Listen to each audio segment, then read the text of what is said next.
Hello dear students, welcome to our practical research subject. This is your teacher, Shirley Bahia. Our lesson objectives for today, at the end of the lesson, students are expected to design a research project related to daily life, write a research title, provide the justifications, reasons for conducting research, present the research question, and appreciate learnings from accomplishing what was given in the SLEM or module. In starting with the research project, the researcher must have a clear problem in mind. So basically, a research problem is a specific issue, difficulty, contradiction, or gap in knowledge that you will want to address in your research. You might look for practical problems aimed at contributing to change or theoretical problems aimed at expanding knowledge. So this design problem then will serve as your guide to know what kind of research study will be the most suitable to address the perceived concern. Familiarity with the potential sources, meanwhile, may help the researcher to come up with a good research problem. So these are some of the varied sources that you can consider. First, we have the theory. These are existing social philosophies and generalization, which the researcher is familiar with, may be of great help to design a research problem. Then there is the practitioner. So consultation with these people who have direct experiences in the field of interest may provide the researcher an idea of what relevant problems he may investigate. So who are these practitioners? These are the teachers, social workers, healthcare providers, professionals like chef or business owners, people working in the food industry, in the hotel and restaurant industry as well. So they can be considered as a good source of problem since they are directly experiencing difficulties and challenges which are needed to be addressed. So there is also, of course, the personal experiences.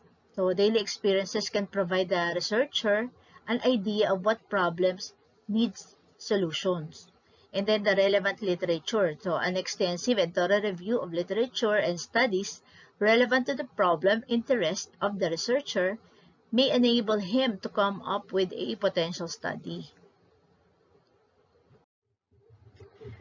These are the usual or the basic parts of a research paper. Chapter 1, the problem and its background. Chapter 2, review of related literature. Chapter 3, method and procedures. Chapter 4, presentation, analysis, and interpretation of data. And Chapter 5, summary, conclusions, and recommendation.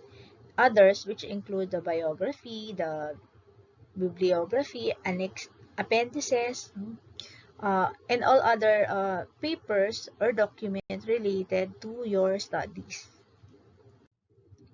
But for your research output, there is a particular outline given which should be accomplished by all grade 11 students of this school. Now for your research output, there will be 4 important parts. Of course, there is the title, research title, and then abstract, introduction, research questions, and your research methodology. Research title. Once the researcher has already had problem that will be subjected for study, he may now begin formulating a good research title that will best represent the problem and the study itself in general. So, as cited from the Sacred Heart University Library in 2020, a research title should help the readers to see the main idea as well as the summary of the whole study. Further, it usually contains fewest possible words that can bring understanding of the content and the purpose of the study among the readers. Research title must be at least 15 to 30 words, a maximum of 4 lines, and in a declarative form. As commonly observed, a research title is the first one to be read before proceeding to the other parts of the research paper. Hence, it is really important to know for the researcher what makes a research title an effective one in order to capture the interest of the readers towards the problem to be investigated. So here are some of the characteristics of a research title that the researcher should put into consideration. First, it should be limited only to substantive words with high consideration to the key variables such as the phenomenon under investigation, the participants, and the setting of the study. It should use words that can create a positive impression among the readers.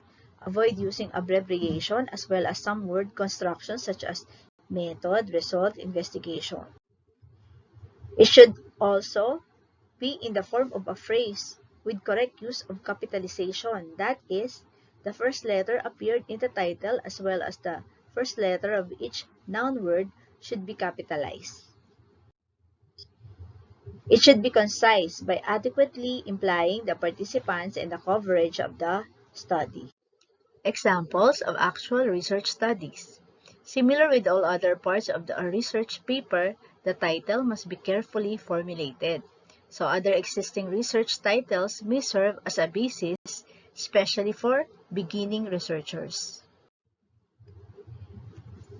So, the need to transcend. A phenomenological study on the lived experiences of millennial teachers. The educated citizen, cultural and gender capital in the schooling of children in the municipality of Haniway. President Rodrigo Roa Duterte's political speeches, a critical discourse analysis.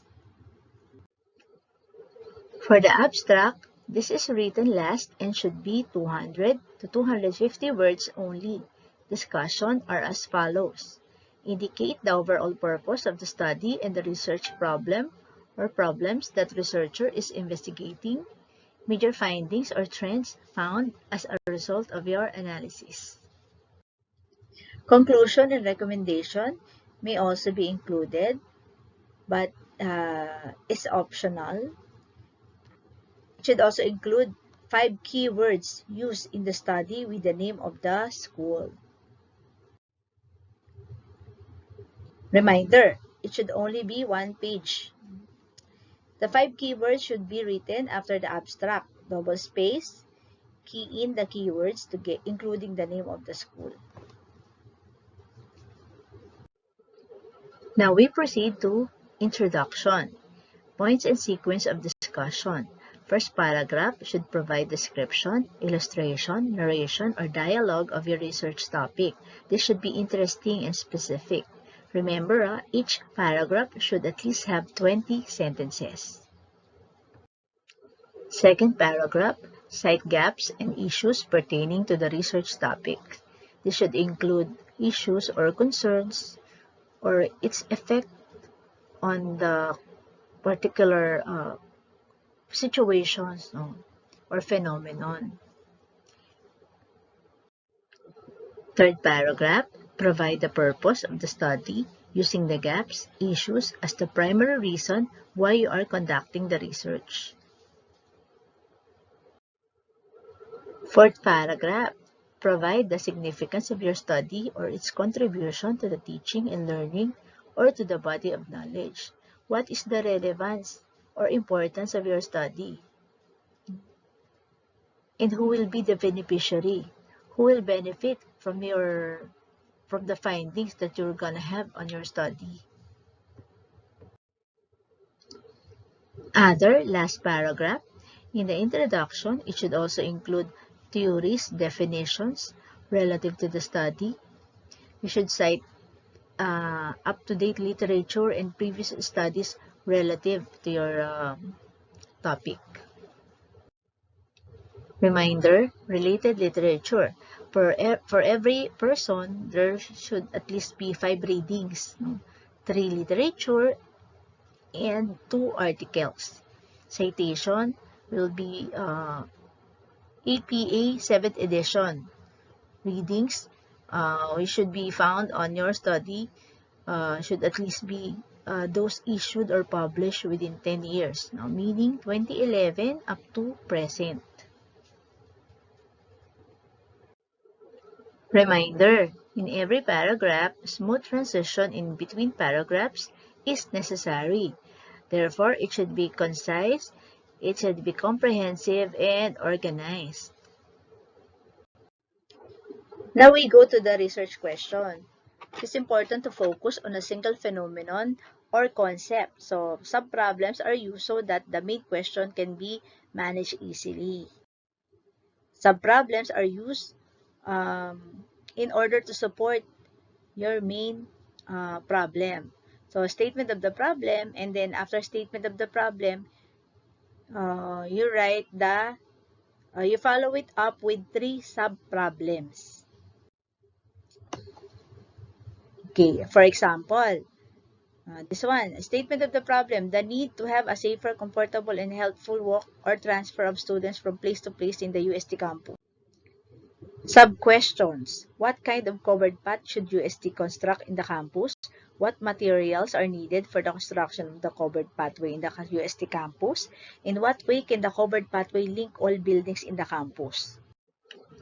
For generalization, a good way to introduce your readers to your topic and pique their interest should be first few sentences should act as an indication of a broader problem which you will then focus in on more closely in the rest of your introduction, leading to your specific research questions. Remember what Neil Armstrong said, research is creating new knowledge. That ends our discussion for today. So I hope you learned something. Goodbye, class. See you on our next session.